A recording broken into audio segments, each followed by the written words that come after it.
everyone, Jack Beefley here. This is the track going lap for the fourth round of the Simgov Super Touring Car Championship round at Interlagos. The Volvo S40. Now I'm going to brake just before the 50 board on the right and the second gear. Plenty of curve on the left.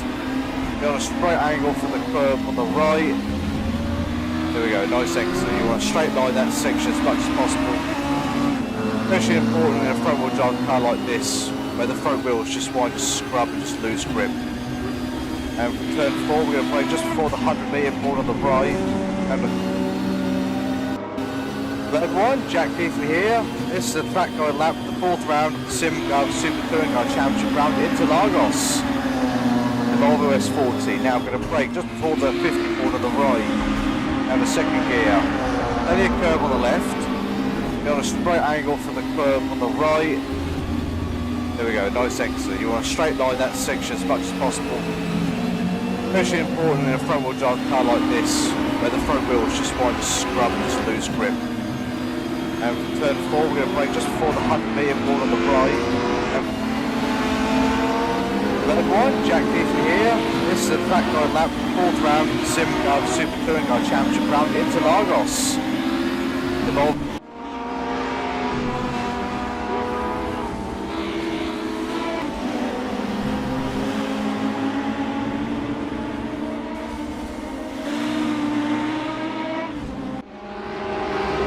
Did not seem to mind because they're fully aware as well Tony's got an absolute ton on his plate to do, and there was just a lot of things that went wrong beyond his control, and good thing that a lot of the drivers are very accommodating towards that. But that does make this round though a bit more special because this will be a championship round, and there's still a lot from the last round we can take, such as, well, he isn't here, but Gregor Hojcek in the last round was absolutely mega. And if it did count towards the championship, he would have a ginormous lead in the championship. But Tony, I believe some news has come out that Gregor will not be racing for this round and potentially for the rest of the season. Yeah, it's really a pity to have a leader out of this event, but he has had a little accident at work and couldn't try because his left ankle is out of service. We will miss him a lot. Yeah, the championship leader, as of right now, is out of action, which is very, very unfortunate. Which means, hang on, I'm trying to get the screen up. Here we go. Which means, as of right now, I'm going to say Carl Dubois is in the championship, whilst Gregor is technically leading it on 83 points. Carl Dubois is second, but Carl is not racing either this round. He has fallen quite ill, so he's not taking part in this round either. And Sven Mackenberg, he has fallen ill. He's not taking part. Drivers dropping like flies here, or actually no, not like flies. They all dropped at once.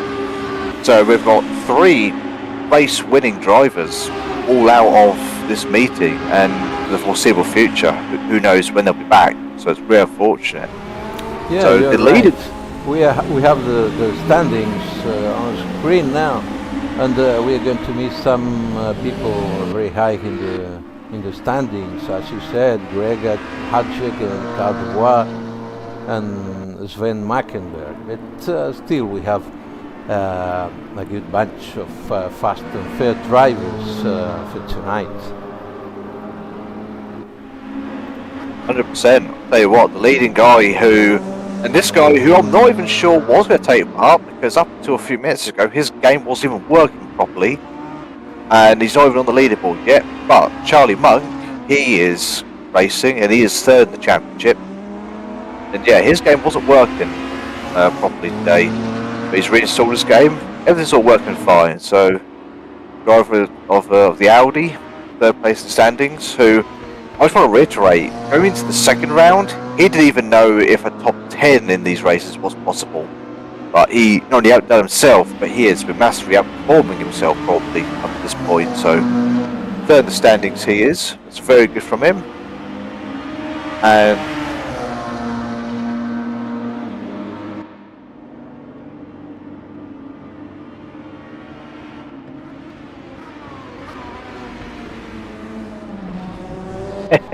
I look into the mirror and see him every day.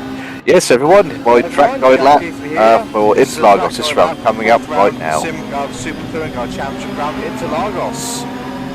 The Volvo S40. Now I'm going to brake just before the 50 board on the right. Down the second gear. Plenty of curve on the left. Be on a straight angle from the curve on the right. There we go, nice exit. You want to straight line that section as much as possible. Especially important in a front wheel drive car like this, where the front wheels just want to scrub and just lose grip. And for turn 4, we're going to brake just before the 100-metre board on the right. And red one, Jack Keithley here. This is the track guide lap for the 4th round of the Simgov Super Touring Car Championship round Interlagos. The Volvo S40. Now I'm going to brake just before the 50 board on the right. Down the second gear. Plenty of curve on the left. Be on a straight angle from the curve on the right. There we go, nice exit. You want to straight line that section as much as possible. Especially important in a front wheel drive car like this, where the front wheels just want to scrub and just lose grip. And for turn 4, we're going to brake just before the 100-metre board on the right. And red one, Jack Keithley here. This is the track guide lap, 4th round of the Simgov Super Touring Car Championship round Interlagos. The Volvo S40. Now I'm going to brake. Oh, sorry, we have had some down the second gear. Plenty of curve on the left. Be on a straight angle from the curve some on the right. issues with guided lap. There we go, nice Jack. exit. You want to straight line that section That, as much as possible. here we are Especially again important in a with front wheel drive car like the this, final where 4 the front wheels minutes just want to of scrub and practice. lose grip. And for turn 4, we're going to That's really unfortunate that my piece of art lap is not going to be shown to the world. I will say, as I don't know why it was it cut at middle lap. I don't know why I have the video, the full video, but it didn't run as it should. But okay, we have less than 4 minutes of practice, and the times, the lap times seems to be very close between a lot of drivers. We have 12 drivers within a second. That's very tight. it really is. And just looking at this, going into this round, by the way, the leading driver who is participating with ballast is Charlie Monk, who, knowing his certain standings, he's got 15 kilos of ballast. And this is a track in which the Audi is coming as a cropper. It's not very great round here, as we can see currently in practice. Fraser Rossens is the leading driver in the Audi, and whilst the car is great on a lot of circuits with its 4-wheel drive and its ground the brakes, it's not the quickest in a straight line, mainly because it's got 65 kilos extra just default, can't get rid of it on the car. So plus with the success ballast, some of the guys who do have that, they're going to be suffering, and this track not being great for the Audi. As we can see, Pascal Jean-Pretre is the leading driver in the Volvo, the top of the standings, with Marvin Mackenberg in the Honda, as we can see here on the screen, and second, as he is just completed his lap, very, very close to Pascal. I tell you what, we're going to see a very, very close fight in qualifying here, and we might not have Gregor, but we're still going to have a great race in our hands, I tell you.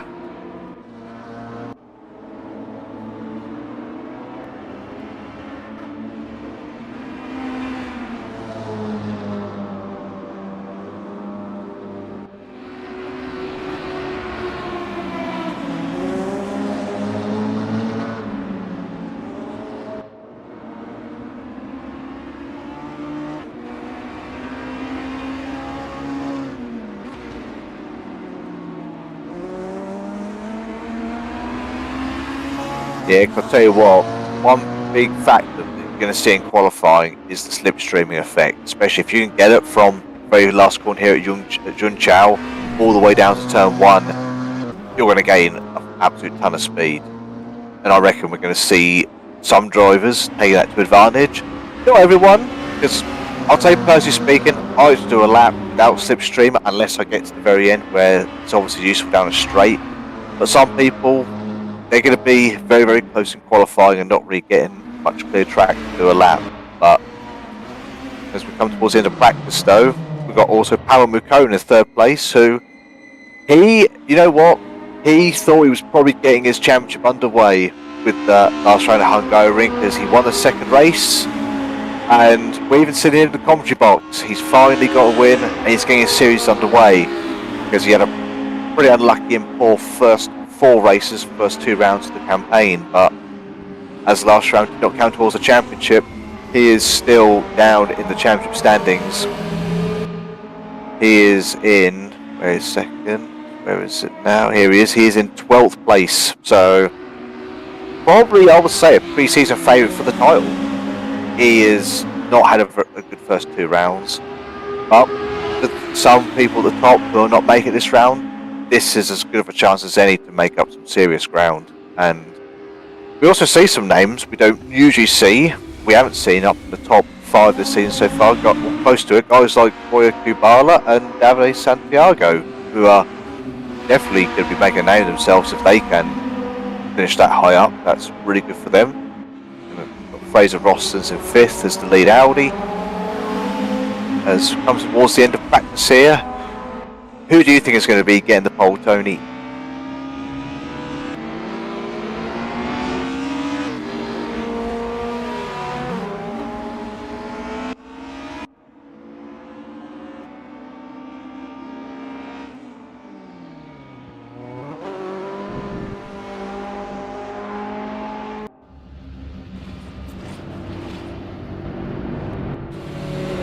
It will be, and I also spoke to Charlie Munn not long before going to the server, and he reckons that there must be something wrong with the game files. I don't fully understand. It's just really weird how sometimes technical problems can just stop games from working. 2025, there's no reason for things like this just to happen.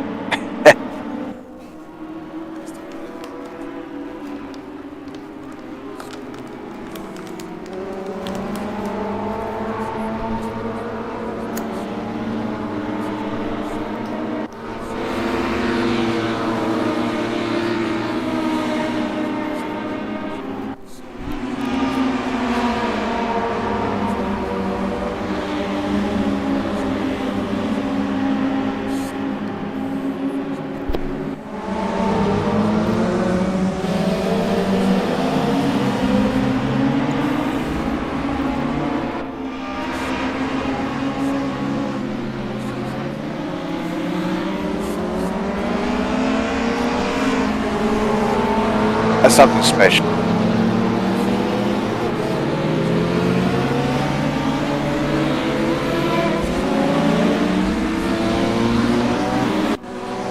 Yeah, in this track always happens a lot of things more dramatic in Formula One, as normally it's at the end of the calendar. Like you said, Hamilton or Felipe Massa losing the World Championship in the last corner when Hamilton overtook don't remember the name while the rain was falling down, and I don't know, but this track has many corners very close from left to right, and some fast corners where it's not so easy to take with the speed because you can lose the cars. And in the tight section, it's very technical, as you have to do it with good speed in all those slow corners. Yeah, and it's the slow corners which don't suit the F1 cars, I feel, too great. But these touring cars, and I've driven the Audi, no, the Volvo, a few laps around here. Well, that was going to be my track guide lap, but I've done 5 laps in the Volvo around here. I felt really, really nice. It was actually much more suited to a touring car, this circuit, than I thought it was going to be. But as we come towards the end of the first lap for everyone here, I think we saw Pascal, John Pedro is the front of this queue, but in this group here, we've got the group where I think that second Audi in line is going to have a very, very good lap time, and these Audis are going to need all the top end speed they can get. They don't have a huge amount of it.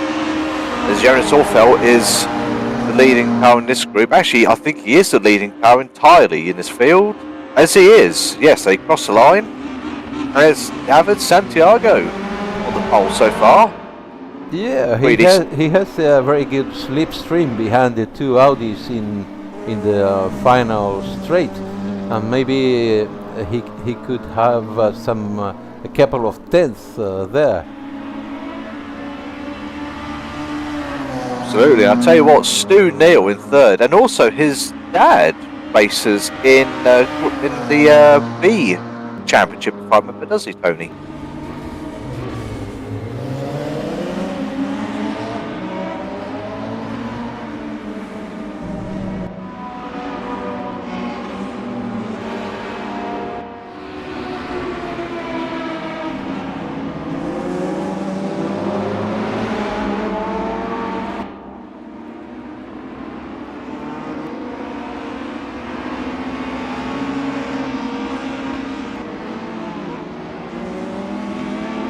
I'll tell you what, just look at this. David Santiago's on mega lap. Oh, he's lost some time though. He's 0.138 down, but there's still a chance for him to get up the order, up to at least second, I reckon. As he rounds the final corner, got Pascal on the pole so far. Pavel McCone second, Stu Neal in third, Stu, that's very good for him. Not seen him up the front much this season, but if he can stay up there, that'd be a great result for him. As David comes to the line, up to 230k at the line, is he going to improve? He is, and I'm correct. Hey, it's not just being correct. He is up into second place. That's a very good effort from him. As Pavel is in the slipstream here, is he going to move up? Yes, he is at the pole position for now, with 4 minutes to go. The 138.6. That's a very, very good lap from him, and he was right high in the slipstream there, car in front. So that lap time is going to be quite difficult to beat. As Anton Tomega, he does his lap into 6th place. Very good. I tell you, this is close. It's still 1 second coming to top 12, but you've got 4 cars within 1/10. Yeah, that is mega. Yeah, as you say, the slipstream is doing a big role here in quali, and it will be also the same case in the races, because the slipstream will keep the cars very close, and it will give some opportunities to overtake. Really well, and because these cars don't produce really any dirty air, we saw close racing at Hungary all through the second race, 1st to 7th, so tight. It's going to be as close here. It's going to take a big effort for people to break away from one another. And as Fraser Rosson's here, he is only 3 tenths down, and he is nearly 6 tenths down on Pavel, so he could make a big bit of ground here if he'd done that last second very, very well. As he comes towards the line, he is going to move up to 7th. Not bad. There's still improvement. Yeah, but as you saw, he didn't have a good slipstream. That's the reason why he improved just 200. But it also gives him a couple of positions in the quali. Now Pavel Mukonin was behind someone taking a good slipstream. Oh, but here is someone who's not clear a lap yet, Marvin Mackenberg. He's only got 2 minutes on the clock, so only his first lap complete. That's a bit late, but he's up into second. That's a very good effort. And with no slipstream as well to the line, that's a big sign. It's not pole, but that's a very good looking lap so far. If you look at Pavel Conan, who is going at 1.136 quicker in the first sector, but he's going to get held up by Boeing Kubala here, who is also on a fast lap, so it's not like he wants to just pull over and give up his lap, so this isn't going to do either of these guys any good. Pavel's ears are probably steaming right now. Get out of the way, but I don't think that's going to happen. As he ends the middle sector of the lap, comes down to the hill and comes down to Jun Chao. He is still 156 up on himself. Wow, I was not expecting to see that. It's a wide entry using the AstroTurf on the right, coming out of the last corner, and oh, Kubala, he went off. Oh, that's not gonna do Pavel much good. He's not going to get any slipstream, but if he still can maintain this advantage of being in a positive delta, he is going to cross the line and potentially improve his lap time. Is he? Is he? By 0.002 of a second. It's still improvement. Not much, but it's better than nothing. Yeah, it's impressive how tight the lap times between many drivers, and it works. It has to do a lot with the slipstream. If you get a good slipstream in the main straight, you can win a couple of tenths, and that could mean also 2, 3, or 4 positions in the quali. Yeah. And I would say, depending on where you are in this field, potentially even more, because we can see from 7th back to 14th, it's just 0.2 of a second. And you can make up over 0.2 in the slipstream alone on the final corner to the start-finish line. So that's just crazily close how close this field is. 1 second covering the top 1st to 15th. As mega stuff to see. It really shows that even without several drivers in this field, it's not going to take away whatsoever from the action we're going to get up and down the grid. As we end qualifying, because no one's going to be able to complete a lap time now, we've got too little time left. And with race room, once the clock hits 0, you're not going to be able to complete a lap. The session will automatically end into the next session. As we can see, Pavel is on the pole with a 1:38.5 with Jean Petra improving every round. He has been very consistent, always up there, and it's impressive he's out-qualified his teammate Marvin Mackenberg, who I would say is another pre-season favourite for the title. And he's had some unfortunate moments, but he has done very well to be in 3rd. He's also got ballast, I believe. Davis Santiago in 4th, Boyan Kubala in 5th, that rounds up the top 5. So, well, I don't know where I put my mind on. I'll tell you what, one person I'm not going to bet against, because in the Audi, is this guy Fraser Rossens, because he is going to get, especially up the hill, down to turn 1, he's going to get a mega start. I bet you, I'm going to keep an eye on him, I bet he's going to be around 5th place. What do you think, Tony, heading to turn 1? Yeah, I think like always the Audis will have a astonishing start due to his four-wheel drive. And I think I told you my favorites of the drivers. I thought they were going to do a good role in the quali. It was Pavel Mukonin, Pascal Jampretre, Marvin Mackenberg, and they are in the top 3 in quali. But as you said, Pavel has an Honda, Pascal is racing with Volvo, and Marvin is racing, let me check here, Marvin is with Honda. But the Audis of Fraser Rostens maybe can have a very good start and gain some places before the very tricky and difficult first corners, the Senna S's. Yeah, it's going to be very close. It's going to be like a massive hornet's nest into turn 1. And just quickly looking again at the championship standings, so those who have just joined, hello and welcome. I hope you're all doing very well wherever you are in the world. Gregor Hojcik, Carl Dubois are not here tonight. Gregor's got a broken ankle and Carl has fallen ill. So Charlie Monk, Jonas Orfeld, Marvin Mackenberg got 3rd and 5th standings. They're racing, but they've got ballast. Charlie Monk's got 15, Marvin 10, no sorry, Charlie 15, Jonas 10, Marvin 5.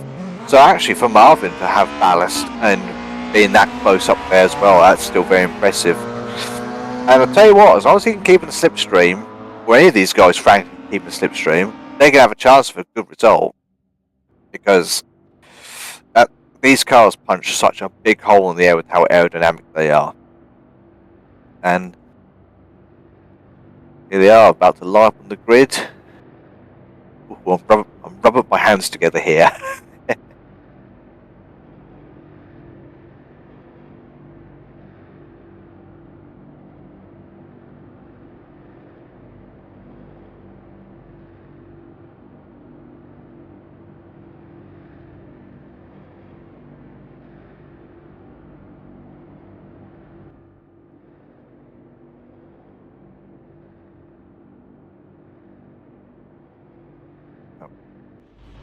That's it. It's what once the storm is about to start, that's when the heartbeat goes up and ramps up, and here we go. About to start. The lights come on. Here the revs rising. Go! And they're underway! The 4th round of the Simgov Super Touring Car Championship. To head down to turn 1. Howard Mukonen's got the lead. He is always just about kept it. As Pascal's up in 2nd, Sven's still in 3rd. David Santiago 4th, Stu Neal 5th. Little Fraser Ross, he is not made up the ground I thought he was, but it's still a decent start from him. And he's got Charlie Monk, who's made a demon start, who's right behind in 9th place. Come down to, I think that's his Curve de Sol. My track knowledge is not that great around here, but my corner names. And so, head towards the middle sector of the lap, to the uphill right-hander. There's Pavel on the lead. I was expecting Fraser Rossens to have a very good start with his Audi, but he didn't. I don't know if he had any issue with the car or with the position, with the car position on track or whatever. On the other hand, Charlie Monk has seemed to have made a good start, and he's in P9 now. Yeah. As far as I think I did see, the Fraser was in the middle of a 3 wide, or I think even a 4 wide into turn 1, so it looked very tight. But as we come to the final corner, Jun Chao, Pavel using all the circuit a little bit more. To be honest, I'm surprised more drivers weren't using that line there for the final corner, but so around it, Pascal's still right behind, he's only 4 tenths behind. You're going forward, Mark Backenberg in 3rd place in the Honda. Also a lovely looking cockpit. I just think of all the times I've seen on boards of British touring cars, seeing the Honda. Very, very similar. They're ready for turn 1. Or tell you what, we might see something very similar to Hungary, where we see a train of cars, and might not see people making moves, but it's one of those cases where someone makes a mistake, then they're going to be to the back of that line, because the last thing you want is to have any sort of trouble when you're in slipstream, and takes away all of your momentum. Speaking of momentum, Pascal, he's got a ton of it as he closes to the back of Pavel Mukonen in the lead. He's not going to be leaving his exhaust pipe anytime soon. He's probably going to be smelling what Pavel had for breakfast today. He's so close. So around the uphill right-hander. This is a tight right, which is kind of meat and drink for the front-wheel drive cars. These cars, they feel really good through this section of track, especially with the elevation changes. It's probably why it suits them so well compared to the Audi, where the Audi is not so much of an advantage around here as it has been at other circuits. Yeah, and we have now a very close fight for the lead with the top 3 and maybe Santiago and Neil very near. Curvalia, on the other hand, has lost the slipstream of Neil, and he could have some problems with Tamega, Rostens, Charlie Monk, and nearly all the rest of the pack behind him. Yeah. And that's the other thing, well, don't you start losing slipstream, you become cannon fodder to the group behind. Because if they start getting your slipstream, then there's no way you're going to be able to there's no way you can fight them off. They'll be coming at you like a train. As they come around, and this is the Curve de Sol. This is after the Senna S's, down to the Retia Posta. See, I'm getting my corner names a bit better now. Thank you, Google Images. As we come down to Desio de Lago on the left-hander. This is very, very close stuff. Got Stu Neal gained a spot from the start as well. It's very, very good from him. He's in that fight. If these guys start battling, that's really going to close up 4th and 5th. I would say to feel the effect of slipstream, you need to be within about, I would say, 8/10 of a second. And that's in general on race trim. I find that whether you're in a touring car or in a F1 car or a GT car, about 8-9 of a second is when you'll start to feel the effects of it. Whether that be in a straight line or in turbulent air. These cars give off no such thing as turbulent air. You should not be getting that in touring cars anyway. As we're nearly 5 minutes of the race already, and Stu Neal, he's going to have a going to have a go at David, I reckon, down to turn 1 here. Because David's not got any slipstream at all. And that Volvo, I'm going to say, is the quickest car in a straight line. The Super Touring cars here today. Stu is right on the back of David. Is he going to pull out? Yes, he is. And David's going to let him go. That's actually quite sensible. All for the lead is... Oh, Pascal, is he going to go for the lead? He's trying. I can't see it. Stu Nil takes 4th place. That's very good. That's a good line around the first 2 corners as well. So that's... Yeah, he Stu got a good slipstream from David Santiago. And also, I must say that David Santiago, he's Spanish, but I always call him David. David has retaken the place anyway, but he was very fair on the straight, not closing the room to Stu Neal. He kept in the outside and let Stu Neal to take the inside. But he has gained again P4, and that has made that Boyan Kurbadia is very close behind them now. Yeah, you're right, he's right up there, so he is definitely going to get involved in this. And these guys, I wouldn't say it's too smart to be battling this much. I know obviously one wants to be ahead of the other, but they're losing touch with the front 3 here. And these 3 are kind of doing the smart thing of not battling too intensely either. I mean, they could. I mean, we saw Pascal trying to go for a move on Pavel, but I don't think he forced it too hard last lap. So these guys, they have the chance to pull away and make it a 3-car battle. Which, to be honest, I predicted before the race it could be a bigger train than this. But Pascal, he's on the outside. Is he good? No, he's not. If you guys remember seeing the first round, Pascal, he might be in his 50s, but, and yes, he's a good sim racer, and he's in his 50s, but he's got a wise head on his shoulders. He showed some very good racecraft, which I was impressed with at Spa, and there's no doubt that he could potentially pull this off, but he's got Pavel Mukone in front, who has participated in Racestream eSport competitions, so he is definitely no slouch. He's a very fast driver in his own right, and Pascal trying to make a nuisance of himself, weaving left and right, getting to the mirror, getting to the head of Pavel as it comes from the right hand, the uphill right hander in the middle sector here. Yeah, as you say, Pascal maybe is in his 50s, but he's still very competitive. He's grandpa power.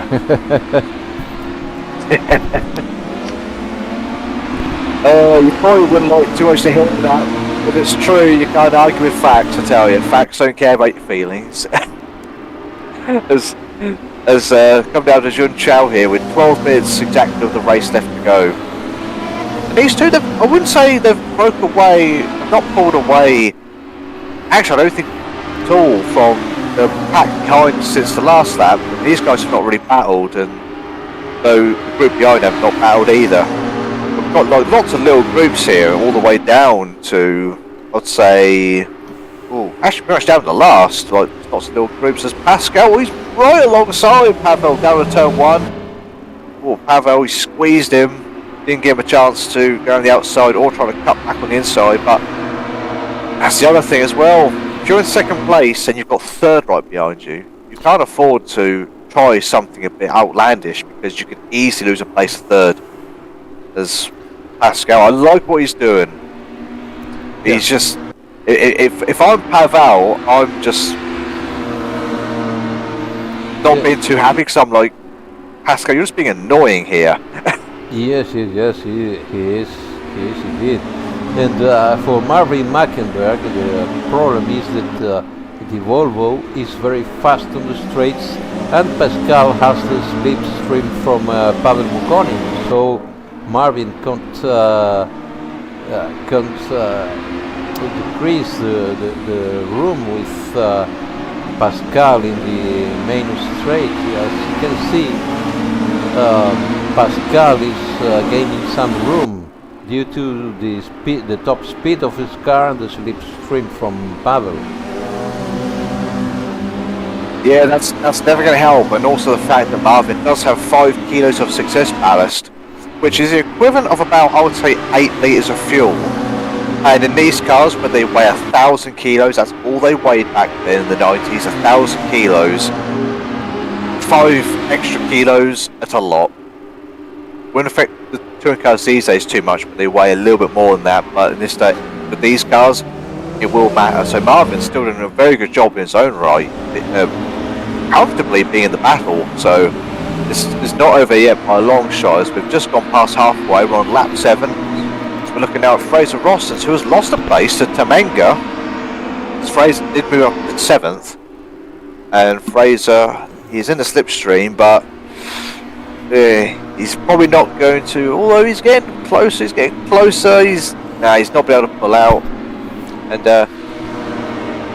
yeah, to overtake in the Interlagos, you have to make very good the Sen assesses to keep your speed on those S's and exit to the Interlagos with much more speed than the car in front. yeah, and I'll tell you what, you just brought up a good point.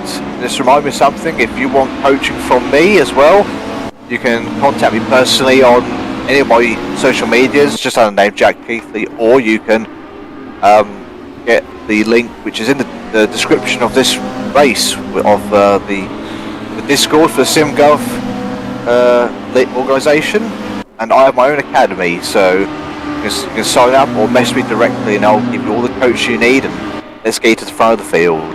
Speaking of the front of the field, get back to the battle for the lead, and it looks like Pascal, he's lost some ground to Pavel. He's 6/10 behind as Marvin, he pulls out. Ooh, late braking. This is side to side. all very fair, very good. That's good. Good overtake, but also I was good from Pascal. He didn't force it too much, not really contact, and frankly, they've not really lost that much time to Pavel in the lead. So yeah, Pascal has been very fair, and also I should say that Marvin has shown very good skills making those corners while overtaking Pascal. yeah, no, that's very good, and might have the weight on board, but that slipstream, that's still going to count for a lot. And if you just lose touch of slipstream at the current find, you're still going to lose out a little bit. But bigger slipstream, Bojan Bala is right at the back of this battle. He is close right up. He was about a second behind.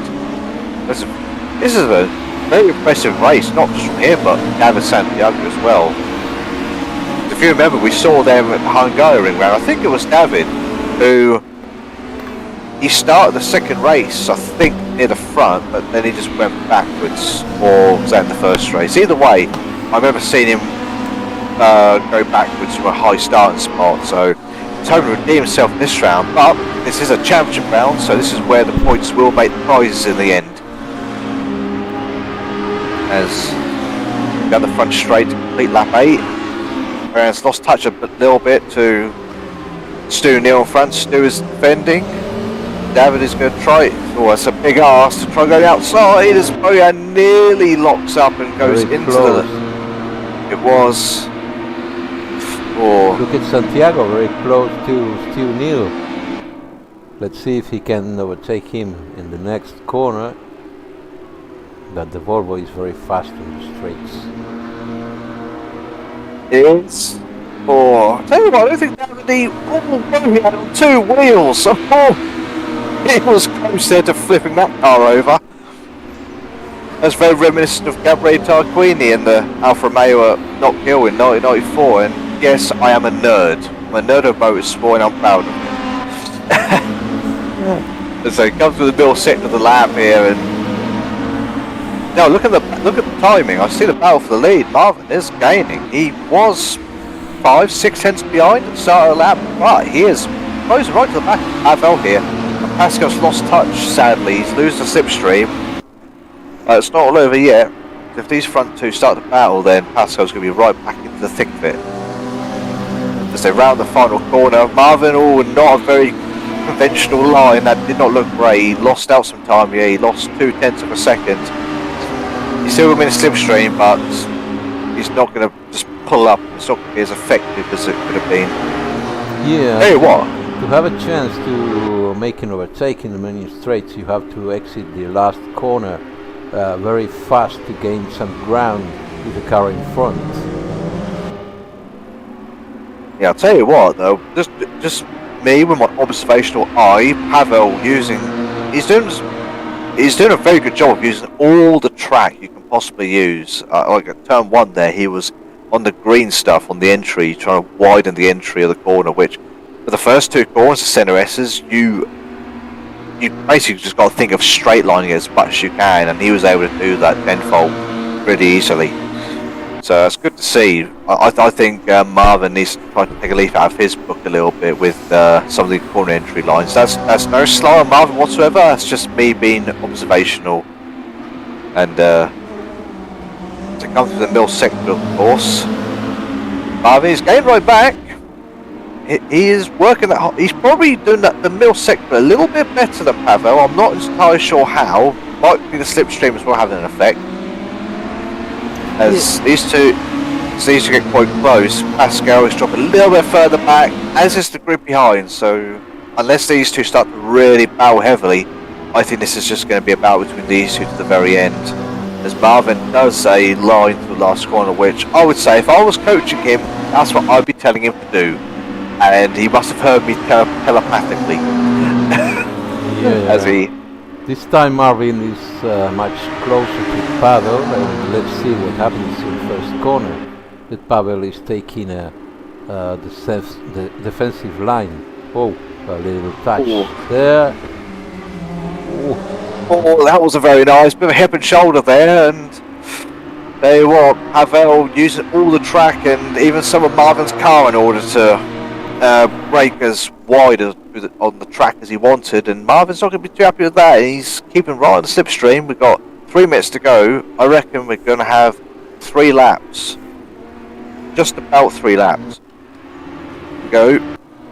And tell you what, I think Marvin's got the quickest lap of the race with 1:38.3. That is very, very fast. That is faster by a few tenths than we saw the qualifying pole time as. That's very good. Yeah, the fastest lap is from Marvin Markenberg, 38.3. He's very fast, but some others like Boyan Kovalia and Stu Neal are in the 38s too. Yeah, it's really tells you the power of the slipstream. It really does have a big effect. And I just noticed Jonas Orfeld, he is DNF'd, and he was running in the midfield. Yeah. So not entirely sure what happened. We'll get a word on that to see what happened. As we're now at 2 minutes to go, and yes, we're going to have 2 to go as they cross the line this time. These two are still putting away from those behind, but this is going to be a titanic battle for the lead. Yeah, as Marvin is very close this time to Pavel. Very close. He's bum drafting there through up the hill. Maybe turn on the side by side. Well, Marvin probably did a smart thing there, but he's on a good line. He's going to get good extras. They come out the center S's. Oh, a little bit of contact. A little bit of contact because Marvin has had a better exit of the corner. Yeah, but I think Marvin got into the dirty stuff there, into the discarded rubber, because he just got no grip all of a sudden after that contact as they went through a curve of the sole. Down to Interlagos. Yeah, Marvin, I think he's going to be catching on to a bit of Pavel's tricks here. He's got one more lap after this to try and figure out how to do this. As you see behind, I saw Boya and David they're side by side. Stu Neal, he's moved to 4th, completely unaware. Also unaware to me is the fact that these two Volvos are exactly the same livery, which does not help, and they're both in number 4, which that confused me. So Stu Neal, very good job. He's up in the 5th place, 4th, sorry. So that's very impressive from him. And another impressive show in this is Charlie Monk. I know he's in 9th place, but he has got 15 kilos on board, and he didn't even get a chance to do any practice because his game was not working for him. So he's only 8/10 of a second away from a reverse grid pole, which Fraser Rostons currently has. And by the way, the top 8 finishing order in this is reversed for the start of the second race. So Fraser right now is in the reverse grid spot, and whoever wins this is going to be starting in 8th place. And we should be looking at the battle for the lead right. Actually, yes, we should be looking at the battle for the lead because we're on the last lap. And Marvin, he's trying to cut the track a little bit. I don't think that's actually going to help him. I think he's lost a few hundredths of a second, thousands I should say. A little bit of an unconventional line. To come round Curve de Sol down to Interlagos. Pavel, he's weaving, trying to break the slipstream. It's not a bad tactic to do. It's the last lap. You've got to do everything you can to keep the lead. Yeah, let's see if Marvin gets closer to Pavel. Normally he's a bit faster in this section of the track to Pavel, and let's see what happens in the main straight at the end of the race. He's very close, but he hasn't been able to overtake Pavel in all these last laps.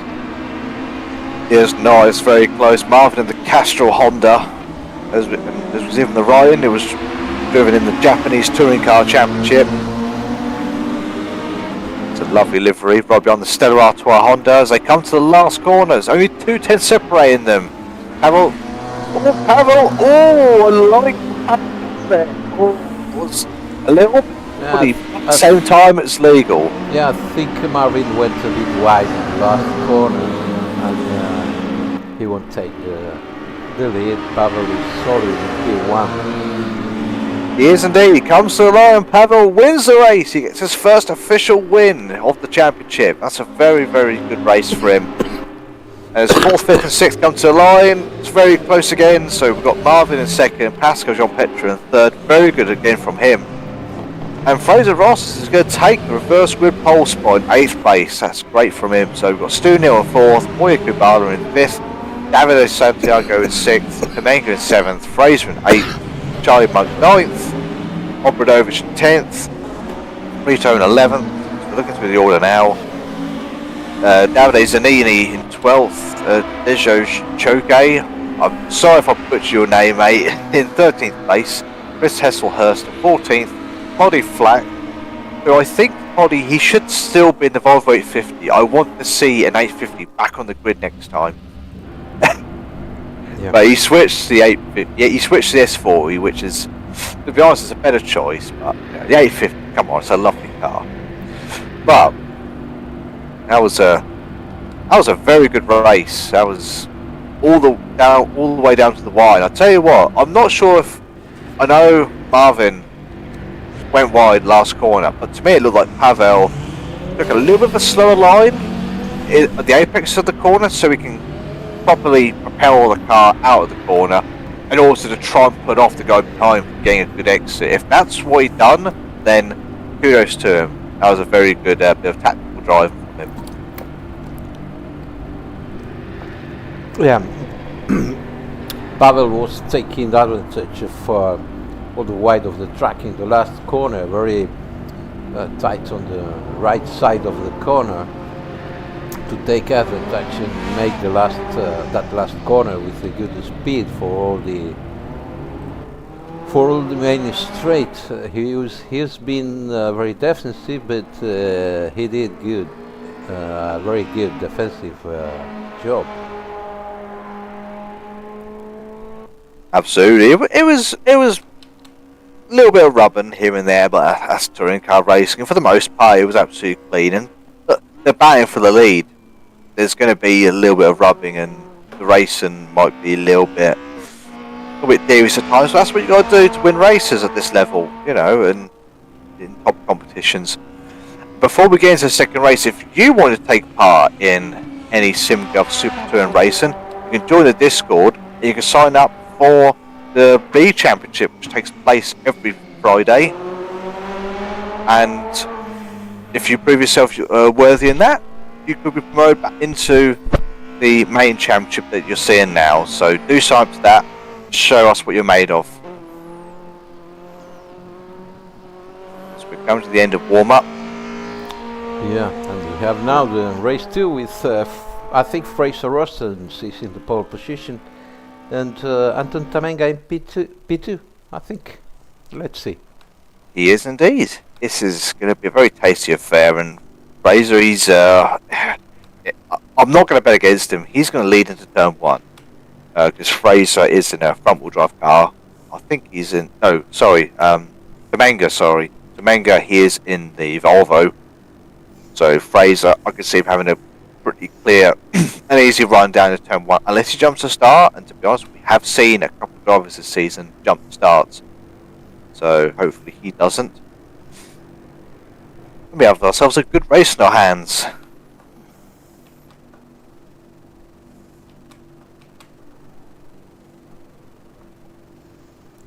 Yeah, we Still finishing still the line up. formation. Still one car to join the grid. And in a few seconds we're going to start race 2. We're missing a car at the very back, I think. We've got Jonas Orfeld at the very back of the field. If he's actually no, Jonas is not in the field, so we're missing him. We're actually missing 2 drivers. As the lights are on, the revs are rising, and it's go underway. Second race, and Fraser gets a good start as I predicted down to turn 1. He's in the lead with Tamenga and David Santiago side by side. Oh, a little bit of rubbing I see in the midfield there. Marvin in 6th, Pascal 6th, Stu Neal in 5th. The order's not really changed, but very close and very good racing throughout the field there. Don't really see any, didn't see any contact at all, so that's very good. It's very rare for touring car racing. As they come down to Interlagos, this is where we're going to see some moves probably happen and some potential desperation driving. Yeah, Pavel Mukonin has lost the place to Charlie Monk. Probably Charlie has had a very good start with that 4-wheel drive Audi. And look how Pavel is pushing to retake the place. Oh, you're right. My apologies, I did not see that. I didn't see that Charlie, yeah, he got a good start, and he's ahead of Pavel. That's very crucial. It's going to be very important because Pavel, he's not got any ballast for this entire round, so he's going to want to make up as much ground as he can while he's got no weight. To come down the hill, all these cars, they sound mega, don't they? Oh, they sound so good. As they round Junchal, the final corner, so come to the end of the first lap. Fraser with the lead. He's got 7/10 advantage over David in 2nd. But it's very, very close behind. So all in the slipstream. I reckon this is going to be very similar to what we saw in Interlagos in the second race, where you just had a big train of cars. And this is what you're going to get when you see a reverse grid race. As we see at the back of the train, Pavel is alongside Charlie Monk. He's going to try and outbrake on the outside, but it's going to be very difficult to do whilst Charlie is in the Audi. And without Gregor being here as well, that kind of opens us up, because I thought after Hungarian, before we found out it was going to be a non-championship round, I thought Gregor was just going to run away with the championship. But we do hope to see him back. We hope to see him back mixing up with the big boys here at some point. Yeah, in the lead, Fraser seems to have gained some room to David Santiago, but David Santiago is now closing to him. He was 7/10 behind him, and now he's 3/4, very close. Yeah, I think he was 7/10 coming out of the last corner, but the moment you get on a long straight, the Honda and the Volvo will just eat up the Audi. You know, it's a blessing for Fraser he hasn't got any ballast, because if he did, that would just really hurt him. But as he doesn't, he's doing a good job still in the lead, as David is closer this lap than he was last time in 2nd place to the leader. As is the whole field, as they're all very close. And Pavel, I noticed in the last corner, taking a very wide line on the entry, which again is still something I'm not sure why the other drivers are not doing. You just want to get as much momentum out of Junchal as you can onto the main straight here. And it's moving for Pavel. He's getting alongside Charlie, I think. He's getting onto his inside. Yes, he is. He's on the inside. Playing for turn 1, as the leaders are very, very close together. But Pavel, as we watch, he outbreaks Charlie near turn 1. That's a good overtake. But Charlie with his 15 kilos, that's going to be that was basically what would have been hampering him to have kept the position, to be honest. But he has a chance to keep up with Pavel and try and get up on these ahead. Speaking of the guys ahead, second place is changing. It's about to, is it? It's close. Anton Tomega, he's going to be on the inside now into the right-hander. Santiago, he... Oh! That was a bit unsavoury. That wasn't very nice. Yeah, Boyan was a bit wide there. 3 wide there in that left hand. Oh my word. Okay. There we go. Oh my. This is getting rather zesty. As they're coming 3 wide, nearly under braking there. A little bit of rub, a little bit of contact. Front 2 are hoping these guys keep battling like crazy. As the front 2 streak away and these guys battle like their lives depend on it, as Marvin Mackenberg gets a touch from behind. He's gone off. He got hit under braking there at the back. And I think we saw Pavel and Pascal were battling into the final corner, and Marvin became a very unfortunate victim from it. So we'll have to see what happened fully with that later. I'll update you on that. As coming out of turn 1, we got Pascal who lost the place. He is right behind Pavel. Yeah, I'm not so sure this time he's going to want to be behind him too much, because he needs to make up all the points he can for his championship. There's Marvin Mackenberg, I think he's got himself a penalty, or is he out of the race? He's dropping down the order. Marvin's in 15th, he's had more problems.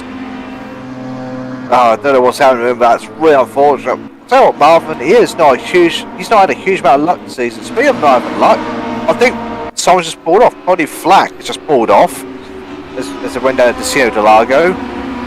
Not sure what happened there. But yeah, Marvin Mackenberg is frankly the Mackenberg brothers. They've had outrageous bad luck this season with being hit or internet problems. And again, it looks like that is just carrying on this round. That's really, really unfortunate.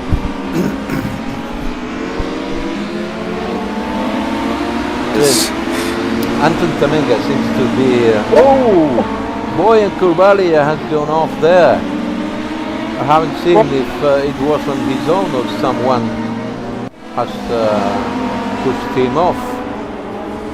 Happened so suddenly, that was really strange. Coming out the corner, the way his car went off, it must have been he got massively hit, or a bug or something just happened. That is really strange. He was up in what, 5th place? So he was in front, I think, of Pavel Mukonen. He's still there, so we don't know if it's like a technical problem he's had, or we'll have to get word on that, because that is really, really odd. It's all, you know what, the first race, even though it was exciting, this is kicking off, and every lap, either someone's going off or someone's getting hit, something's happening. It's just crazy. Right, that's touring car racing for you. And we're on lap 5 now, and look at leaderboard. Kumalo is still there. He's probably still in the grass, so he must be having some technical problems. Yeah, I don't know if he has had some connection issues or whatever, but he's still there, but he stopped.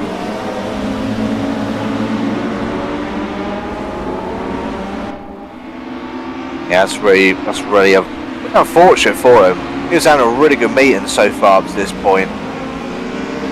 And this is still a pretty intense battle, a pretty intense group here of drivers where not really anyone's been able to drive away from each other. And yeah, his car is still there in the grass. Pavel takes again that wide line entering the last corner, which is going to give him a great run onto the main straight here as he's behind Stu Neal, who's right at the back of David Santiago in 3rd, who in his own right is having a great meeting as well. Actually, both Stu and David having a good meeting. So coming out of turn 1, Stu is going to try going the outside. David, a superly defensive line. Stu is going to be able to get around the outside. No. It would have been a pretty daring way to try to overtake. Went a bit wide, Santiago.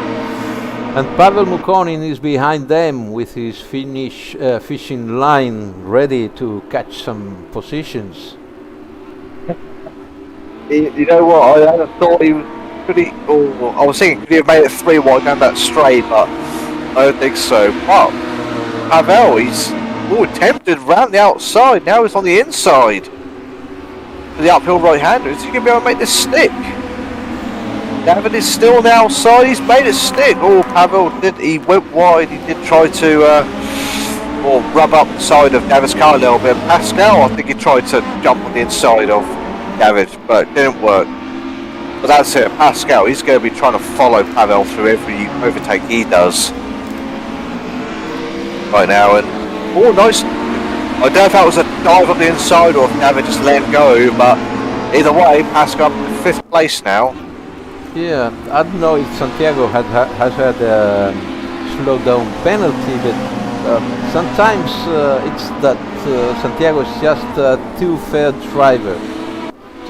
He always avoids contacts or incidents. He's very fair and he doesn't close the room to the other drivers. He's fast, but in my point of view, sometimes he's too fair. Oh. He can be, but I'll tell you what, Pavel just dove up the inside of Stu Neal up into 4th place, no 3rd place, sorry. So, what a race this is so far for Pavel. He's had a little bit of luck with some people dropping out, but he's also made some pretty good overtakes. So that's good for him up to 3rd place, as he's got 2 seconds near enough exactly to Anton Tomega in 2nd place. He's still in touching distance of Fraser Rossens in the lead. It's just 6/10 behind, so this race is not all over yet by a long shot. We're on lap 7 with 9 minutes left to go. Stu, I'll tell you what, Stu, if he can keep up with Pavel, he's not out of this either for the win. If he can keep up, whilst I think it's fair to say Pavel is going to gain. I'm not still sure if he's going to win. It's still a big ask for him, but he's definitely going to gain on those in front, I think. But Stu, he could keep up, I'm sure, with the slipstream, and it's no question that he could be involved back into the podium spot here. Yeah, Pavel has been very fast this evening, and with more than 8 minutes to go, I think he would catch up the leaders and have a chance to win the race too. And don't forget Pascal, he's been very fast today as well, and he's not far from Stu Neal. He's not, and Stu, he lost a little bit of ground to the last corner. Pavel, again, I know I've dragged on about a few times, but to me it looks like Pavel's using a little bit more track in places which would be to your advantage. Along some corner entries, and he's really making the most of it. And look at the leaderboard. Nowadays, Zanini, he's moved up 5 places, up to 8th place. Go on, son. Not bad from him, up to 8th. Charlie Monk's moved up a couple of spots. He's up to 7th. There's now Pascal John Pretra is moving up towards the back of Stu Neal in 4th. Stu, I don't think he's not going to be wanting to give this up too lightly, I don't think. But they also, contact, and Pascal's gone off. No, he hasn't, he saved it. What a save. Yeah, he has saved his car, but lost the position to David Santiago. It was a bit risky move from Pascal, I think. Yeah, it's not really a place you would look to overtake unless you're substantially alongside the guy, whether it be on the inside or the outside. So yeah, it's a bit risky, but yeah, Pascal saved the car. It's an excellent save. I thought he was a goner, but he's still in the fight. He's still there. He's only lost 1 spot. That's still pretty good from him though. 6th place. He's got David Santiago back in front of him in 5th place. And Charlie Monk, he is gaining on this group. He's definitely not out of it for a decent points day at least. Being 3rd in the championship, he still needs to try and get every point he can get, because Yeah, with the top two not being here today, technically Charlie is the championship leader of all the guys racing in this today. And also look at the leaderboard. Bojan Kubali, he has DNF from the race. It must have been some kind of technical problem as to why his car just stayed in the grass for over a whole lap. It was really strange. I tell you what, with the absence we have tonight from some of the leaders and good results from some other drivers, we will have very tight standings at the end of this event. We will indeed. It's going to be a very close championship from the top all the way into the midfield, especially as the next round we've got coming up is Imola, which can't wait for that one. And you will see at Imola, because I've done some public server races there, you get a great mix of cars battling for the lead, whether it be Honda, Volvo or Audi. If they were competing in this, guys in BMWs, but sadly we have no one representing that car, which to me is a great shame, because that is probably my favourite drive, just because Google Drive. It's a beast. Speaking of a beast, do you know what happened? I think the drivers have seen that the BMW is not very good with the fixed setup. It loses some control over the car with the fixed setup, and he can't take advantage of the strong points of that car. Look, Pascal has taken David Santiago, but he's 1.2 behind Stu Neal now, when he was very close to him a couple of laps ago. indeed, he has regained 5th place, so I know he made a mistake, but it was an excellent save, and the fact he lost one spot is amazing. So yeah, back up to the 5th place. So we've got, I would say, this lap and 3 more, I think. We'll find out this time. I'll keep an eye on the clock and see when the leaders cross the line. But look at this, Jorge Preto in 11th place. Nope, changed from that. Anton Tomega in 2nd here. He's lost a little bit of time to Fraser from the lead, but this is still a very good meeting for him, because he's someone who's been in the midfield and been battling a lot in the midfield all season so far. But this is a very good points day for him. But speaking of a big points day, Pavel Mukonen. Yeah, Pavel, he's almost within a second of Anton Tamenga. He is indeed. He's lost a little bit of time to Fraser, lost the lead, but he's catching up to Tomega. So if he can get a 1st and a 2nd at least, this will be a great points haul for him, and this is really what he needs to jumpstart his championship again, because as we know, he actually caused an accident the first round at Spa, got himself a hefty penalty, had technical problems at Hockenheim, and yeah, even though he won a race last round at Hungaroring, it didn't count in the end, sadly, so that count for nothing. So this is the round for him to finally get some big points on the board, and that's what he's able to do so far. That's a really good job from him, but he's closing up to Tamenga. He's only up down to 6/10 now behind him. Yeah, so it's not with his win in the race 1 and his good results till now. In race 2, Pavel Mukonin will pump up in the standings and will be very close to the leaders. Yeah, and you say leaders again, I do hope we see Grigor Hojek come back before the end of the season. We don't know how long he's going to be out for. Speaking of being out, Marvin Mackenberg's out of the race. I think he might have just packed it in. It's just not been a great race for him. Yeah. We're going to find out exactly how both little things happened we saw. But second place. Yeah, Pavel Mukonin overtaking Anton Tamenga. He's in P2 now. He's racing very strong today, and till now he has the fastest lap of the race. Ooh, he has indeed a 38.3. That's very quick. Again, like these lap times, even though they're in race trim, that's still very, very fast. And Pavel, he's got 2 seconds to Fraser. That's gonna. I I can only see that lead being lost for Fraser if he makes a mistake. Otherwise, I can see Pavel finishing second, but it's going to be exciting to see how close Pavel can get. There's no doubt for me, he has been the driver of the day so far.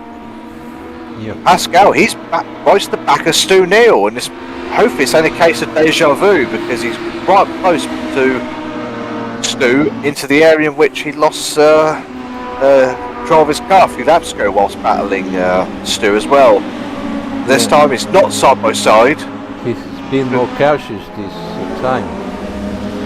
I'll tell you what, it's a pity Greg Hatchek is not racing tonight with us, but to be fair, he has driven with his broken left ankle last 2 events, just braking with his right foot, and even though he was very fast indeed, but he has seen that he can drive well that way. Wow. If that really has been the case, but he's been driving with a broken ankle, that's amazing. Did you know that Rubens Barrichello drove just with one feet, his right feet? He didn't use his left feet to brake. He brakes always with his right foot. It was amazing how fast he was just driving with his right foot. Pascal nearly had Anton Temenga, but Anton Temenga has managed to keep in front. Yeah, that was very close. Pascal I thought he was going to get it, but no, it was probably a good thing, otherwise they wouldn't make contact. But the thing is with Rubens, I think he grew up in the era of F1 when with your right foot was more of a thing. And then when Schumacher came in, he changed the game by, I think, being one of the first to do left foot braking. So, yeah, Rubens in his own right was a great driver. Speaking of Rubens, I was watching the Braun documentary earlier as well. It was very, very good. But speaking of Brazil, as we are on the final lap here, Pavel Mukonen, he has gained nearly 1 second on leader Fraser Rosson, so yeah, he's not going to do it. But if he had a few more laps, potentially, but as it is, on the final lap. And Fraser and the Marlboro Audi, which is a great combination. I'll tell you what, this is where we need Gregor racing. We need a Rothmans Audi and a Marlboro Audi racing against each other. Yeah. Battle of the cigarette companies. As I come to the line on the final lap here, and Fraser is going to take his first win of the championship. That's very, very good for him. Well done, Fraser. Get in there, son. No favouritism here for the English. As he crossed the line to take a win, Pavel in second, Anton Tomaga in third, Stu Neal in fourth, Pascal John Pretre in fifth. That's still a very good meeting for him. David Santiago in sixth, Charlie Monk seventh, Davide Zanini eighth, Oki Obradovic in ninth, Jorge Prito in 10th, Desho Choke in 11th. How close it was. That's very close with Chris Hesselhurst. I'd like to see what the timing of that was. Yeah, Leicester 10th. It looked closer than I thought. Jim Best 13th, Jaroslav Fides in 14th. Poddy Flack so Poddy Flack and Jonas Orfeld, they did not take part in the second race. We're not sure why. Hopefully we hear from them, but Harold McComb with the fastest lap. Fraser Rossens wins the race. That's a very good meeting for those guys, I tell you what, those two in particular. Also very good for Stu Neal. You know, he's someone who is impressed with this round. He was someone who was racing back to the middle of the pack, I felt, for most of the season so far. But this meeting,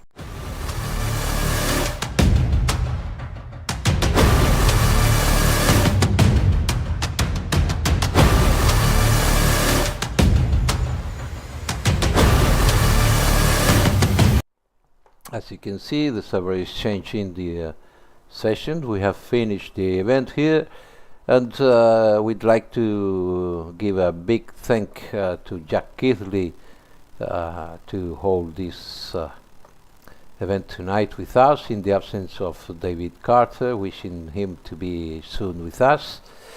And remember, you have everything you need in the Simgov Discord server. Even you have the Jack Keithley Sim Racing Academy, the best one I know.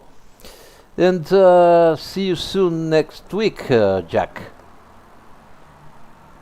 Yes, I'll see you, Tony, next week, and to all of you lovely people watching, hope you'll join us next week, 2nd of February, Sunday evening at Interlagos. Interlagos. We just finished Interlagos at Imola. Sorry, I'm looking at the calendar right now at Imola, which is going to be another exciting round. So, also thank you to our server hosts, P6M Sport. Is it, Tony? Yeah, T6M Sport is providing the server for Simgov.